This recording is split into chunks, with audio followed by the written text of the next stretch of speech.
This is a video on how to use these, the energy suspension motor mounts for a small block Chevy. Now you may be thinking, what happened to the metal part? Where's that? You have to use your existing one and basically cut it apart.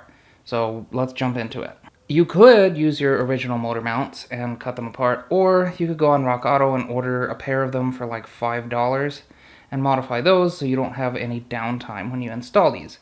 100% recommended. My brackets are rusted, so I'm just going to use those for example's sake, but I have new ones on the way. So now your motor mount is going to look like this, except with rubber in this part here. You know, basic Chevy motor mount. All you got to do is drill them out.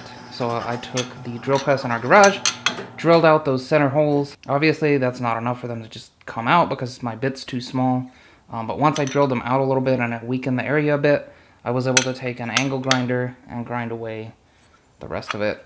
Then you give it a couple of real good hits with a BFH and a screwdriver or chisel or whatever you have. And then the two parts come apart.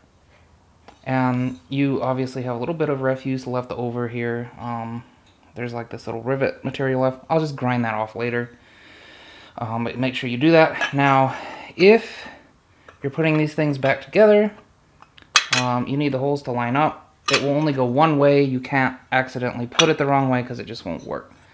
So once you have those two apart, you take your insert, you put it in the upper, and then you put your bracket back on.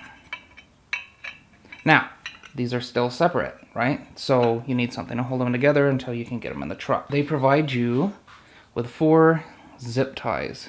You insert those through the center eyelet and you zip tie them down. Obviously I have new mounts on the way, so I'm not going to do that. But you zip tie them down pretty tight and it holds it together until you can bolt it in the truck. Now, there is some space here.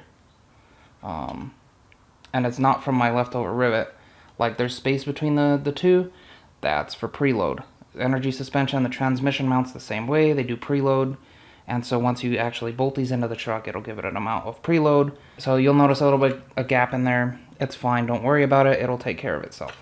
Then you just bolt them back in the truck. Now, I'm not doing that because I have new ones on the way, but now you know how to use energy suspension mounts, since they kind of don't give you a metal bracket, which I think is a little ridiculous. Hopefully this was a helpful video, and I think that's about it. So, as usual, be good while I'm gone, and I'll see you next time. Have a good week.